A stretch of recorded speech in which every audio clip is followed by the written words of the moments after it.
இப்படி இருந்த இவனோட லைஃபு ஏன் இப்படி ஆச்சு? 1997ல கொரியால ஒரு மிகப்பெரிய ஃபினான்ஷியல் கிரைசிஸ் ஏற்பட்டுச்சு. அப்ப பல கம்பெனிஸ் கீழ விழுந்துருச்சு. ஸ்டாக் மார்க்கெட்டும் அடி விழுந்துருச்சு. இதனால பல ஃபேமிலிஸ் பயங்கரமா பாதிக்கப்பட்டாங்க. ஹீரோ ஃபேமிலியும் முதற்கொண்டு. இந்த கிரைசிஸ இவங்க எப்படி ஹேண்டில் பண்ணாங்கங்கிறத ரொம்ப சூப்பரா ஒரு சீரிஸா எடுத்திருக்காங்க. டைஃபூன் ஃபேமிலின்னு. இந்த சீரிஸோட ஃபர்ஸ்ட் எபிசோடு எப்படி இருக்குன்னு வாங்க பார்க்கலாம்.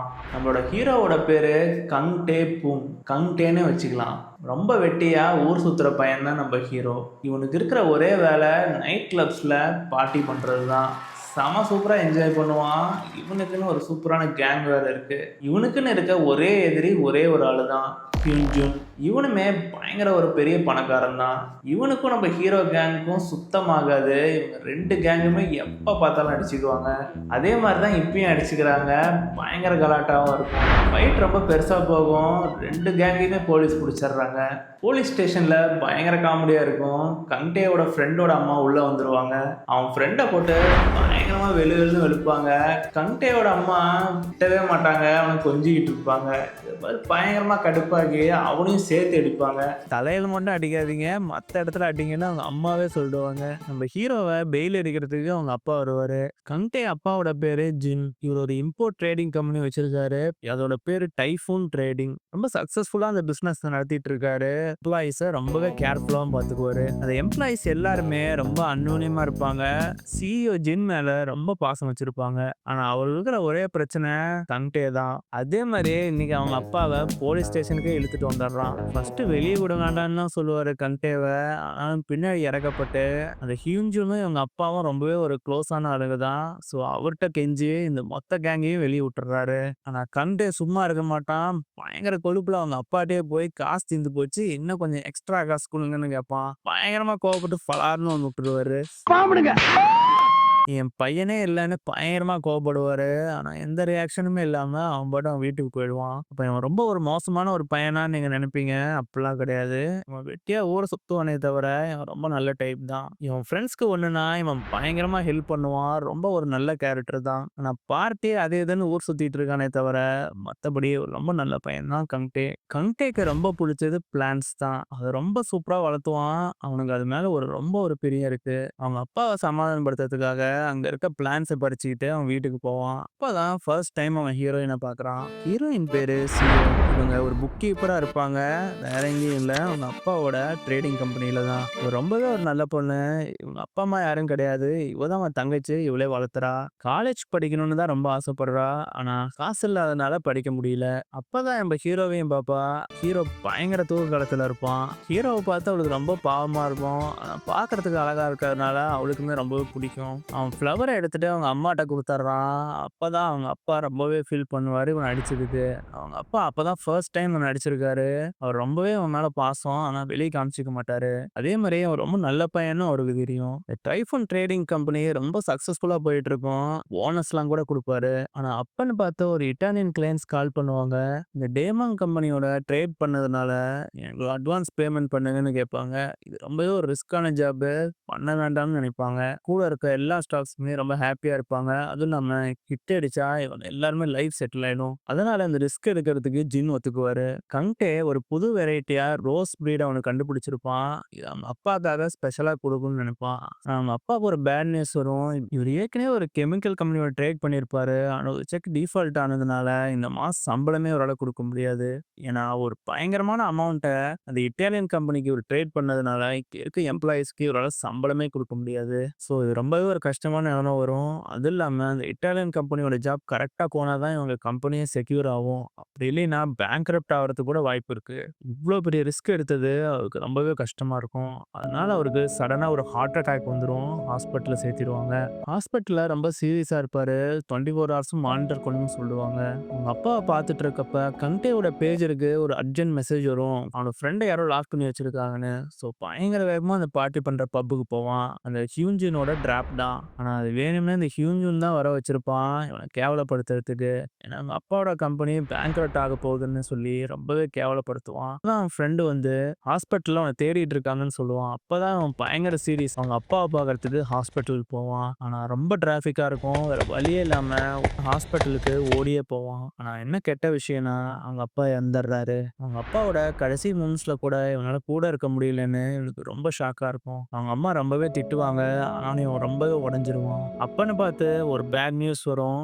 1997 ஸ்டாக் மார்க்கெட் கிராஷ் ஆயிடுச்சு கொரியால. ஸோ ஃபினான்ஷியலாவே அவங்க கம்பெனிக்கும் லைஃப் எல்லாமே ஒரு கொலாப்ஸ்ல இருக்கு. அவங்க அப்பா ஜின் செத்தது எல்லாருக்குமே ஷாக்கா இருக்கும். அவரோட எம்ப்ளாயீஸ் எல்லாருமே ஃபீல் பண்ணுவாங்க. ஏன்னா அவங்க அப்பா ஜின்ன ரொம்பவே நேசிப்பாங்க. அவங்க எல்லாருக்குமே அவரு ஒரு காட்ஃபாதர் மாரி. கங்டே தான் ரொம்ப ஃபீல் பண்ணுவான். அவங்க அப்பாவ பத்தி நெனச்சு பார்த்துட்டு இருப்பான். அவங்க அப்பா தான் இவன ஃப்ளவர் கார்டனுக்குலாம் கூட்டிட்டு போயி அந்த ஃப்ளவர்ஸ் எல்லாம் இன்ட்ரோடியூஸ் பண்ணுவாரு. அவனுக்கு இந்த ஃப்ளவர்ஸ் புடிச்சதுக்கு காரணமே அவங்க அப்பா தான். அத நெனச்சு அவனுக்கு ரொம்ப ஃபீலிங்கா இருக்கும். இவன் எப்பயுமே அவங்க அப்பாவோட ஷூஸ எப்பயுமே தொடச்சு வச்சுருவான். இவன் டெய்லி ஷூஸ அழகா பாலிஷ் பண்ணுவான். அது அவங்க அப்பாவுக்கு எப்பயுமே ஒரு லக்கி சார்மா இருக்கும். அதனால இவன ரொம்பவே நேசிப்பாரு அவங்க அப்பா. ஆனா இப்பதான் இவனோட லைஃப் ரியாலிட்டிய பார்க்குறான். அவங்க அப்பா இறந்தத வச்சு அவங்க அப்பா கடன் குடுத்தவங்கலாம் வந்துருவாங்க. பயங்கர கேவலமா பேசி அவங்க அப்பாவோட கண்டலன்ஸ் மணிய கூட கேட்பாங்க. கேவலமான பிறவிகளா இருப்பாங்க. அப்பதான் அவங்க அப்பாவோட முக்கியத்துவம் அவனுக்கு ரொம்பவே புரியுது. எவ்ளோ விளையாட்டுத்தனமா இருந்திருக்கான்னு இப்பதான் அவனுக்கு ஃபீல் பண்றான். அந்த மணிய கூட நீ எடுத்துட்டு போன்னு சொல்லுவான். ஆனா ஹீரோயின் சியான் அதெல்லாம் முடியவே முடியாது. இந்த டைம் இன்னும் இருக்கு. அதுக்குள்ள நாங்க பே பண்ணா தான் நீ இத எடுத்துட்டு போணும்னு சொல்லுவாங்க. ரொம்பவே சப்போர்ட்டிவா இருப்பா. அப்பதான் ஒரு ஆள் வருவான் பக்கோன்னு. அவன் வேற யாரும் கிடையாது. இந்த ஹியூஜினோட அப்பா தான். அவனுக்கும் இவங்க அப்பாவுக்கும் ரொம்பவே ஒரு க்ளோஸான ஆளு தான். அது மட்டும் இல்லாம ஒரு ஹாஸ்பிட்டல்ல அட்மிட்டா இருக்கப்பயும் இவன் வந்து பார்த்துருக்கான். அது மட்டும் இல்லாம அவங்க அப்பா கிட்ட இது எங்க இருக்குன்னு கேட்பான். ரொம்பவே ஒரு மர்மமா இருக்கு. இது என்ன சீக்ரெட்ன்னு இப்போதைக்கு நமக்கு தெரியல. இவங்க அப்பாவோட பொருள்லாம் எடுக்கிறப்ப ஆஃபீஸ்க்கு போவான் கங்டே. அப்பன்னு பார்த்து அந்த கடன் குடுத்தவன் அங்கேயும் வந்து தொல்ல பண்ணுவான். அதுவும் இல்லாம இவனோட ஆஃபீஸ் இருக்க அந்த பத்திரத்த எடுத்துட்டு போயிடுவான். அது மட்டும் இல்லாம ஷூரிட்டிக்கு கங்டேவே கையெழுத்து போட்டு குடுத்துருவான். ஆனா வீட்டுக்கு போய் பார்க்குறப்ப அவங்க வீட்ல கரண்டே இருக்காது.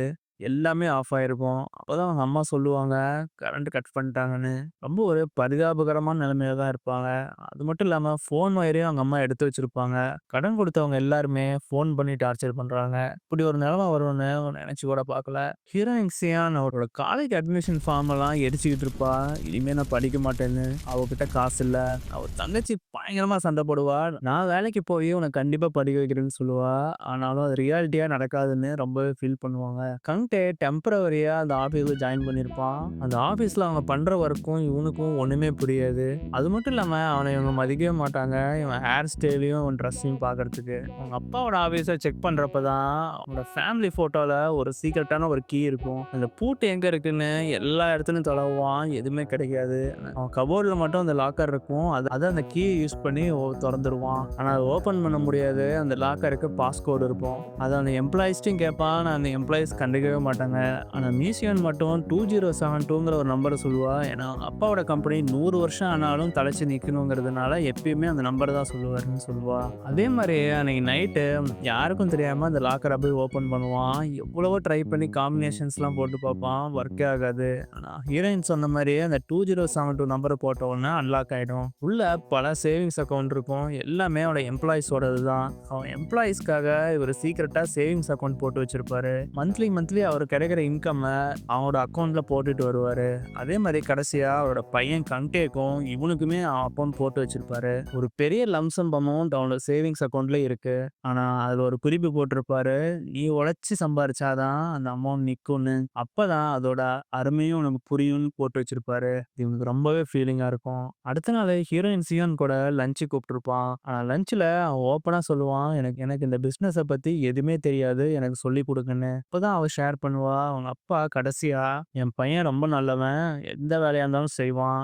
பத்திரமா பார்த்துக்கன்னு சொல்லியிருப்பாரு. அந்த நியூஸ இவனுக்காக ஷேர் பண்ணுவா. அதே மாரி அவனுக்கு ரொம்ப டச்சிங்கா இருக்கும். ஃபர்ஸ்ட் டைம் அவன் எமோஷனலா ஃபீல் பண்ணுவான். ரொம்பவே அவங்க அப்பாவ நினைச்சு கதறி கதறி அழுவான். அவங்க அப்பா இறந்தப்ப கூட அவன் அழுவல. அவங்க அப்பாவோட மெசேஜ் அவர் சொன்னத நினைச்சு அவன் ரொம்பவே ஃபீல் பண்ணுவான். அடுத்த நாள் கம்ட்டு ரொம்ப சேஞ்ச் ஆயிருப்பான். ஹேர் ஸ்டைல்லேருந்து, அவன் ட்ரெஸ்லேருந்து கம்ப்ளீட் ஃபார்மல் ஆயிடுவான். பார்க்கறதுக்கே ரொம்ப அட்ராக்டிவா இருப்பான். அங்க இருக்க எம்ப்ளாயீஸ் கூட பயங்கரமா அசந்துருவாங்க. அதுவும் இல்லாம அவன் ரொம்ப பொறுப்பா இருப்பான். அந்த ஜாப்ல நான் என்னென்ன பண்ணணும்னு கேட்பான். அந்த டாபிங் டெக்ஸ்டைல்ஸ் அத டெலிவரிக்கு முன்னாடியே அந்த கம்பெனிய போய் செக் பண்றதுக்கு போவான். அந்த கம்பெனிய செக் பண்றப்ப தான் அந்த கம்பெனியில ஒரு ஃப்ராடு கம்பெனி மாரியே இருக்கும். இவன் வீட்ல இருக்கிற மாரியே அந்த ஃபோன் ஒயர கூட அறுத்து வச்சிருப்பாங்க. 30 வருஷ கம்பெனின்னு சொல்லியிருப்பாங்க. ஆனா எந்த ஃபைல்ஸுமே இருக்காது. ஏன்னா அவங்க அம்மா சொல்லியிருப்பாங்க, இவங்க அப்பாவோட ஆஃபீஸ்ல அவ்ளோ ஃபைல்ஸ் அடுக்கி வச்சிருப்பாங்க. ஆனா அவ்ளோ பழமையான கம்பெனின்னு சொல்றாங்க. ஆனா எந்த ஃபைல்ஸுமே இருக்காது. அது மட்டும் இல்லாம ஆளுங்க எல்லாம் பார்க்கறதுக்கு டவுட்டா இருக்கும். ஸோ இது ஏதோ ஒரு தப்பா இருக்குன்னு சொல்லி ஹீரோயின ஃபேக்ஸ் பண்ண வேண்டாம்னு சொல்லியிருப்பான். சொல்லிட்டு பயங்கரமா ஓடி போய் அந்த கம்பெனிக்கு டெலிவரி பண்ற லாரிய கஷ்டப்பட்டு தடுத்து நிறுத்துவான். ஆனா இவங்களோட சீனியர் எம்ப்ளாயி விடவே மாட்டாரு. இவன நம்பவே மாட்டாரு. ஏதோ பொறுப்பு இல்லாம வேலை செஞ்சுட்டு இருக்கான்னு தான் நினைப்பாரு. ஆனா உண்மையிலேயே அந்த கம்பெனிக்காக ரொம்பவே கஷ்டப்படுறான். அது இல்லாம அவன் அந்த லாரிக்கு முன்னாடியே படுத்துருவான். என்ன மீறி தான் நீங்க போகணும்னு சொல்லி படுத்துடுறான். ஆனா அந்த கம்பெனி எம்ப்ளாயி விளையாட்டு தான் பண்ணிட்டு இருக்கான். நீங்க இந்த லாரிய ஏத்துங்க அவனே ஓடி போயிருவான்ருவாரு. ஒரு லாரிய ஸ்டார்ட் பண்ணி ரன் பண்றாரு. ஆனாலும் அவன் நவரவே இல்ல. நெக்ஸ்ட் எபிசோட்ல தான் தெரியும் இந்த இம்போர்ட் ட்ரேடிங்க தடுத்தானா இல்ல உண்மையிலேயே லாரி ஏறிடுச்சான்னு. இந்த சீரிஸ் செம இன்ட்ரெஸ்டிங்கா இருக்கு. 2 எபிசோடு தான் ரிலீஸ் ஆயிருக்கு. பாருங்க.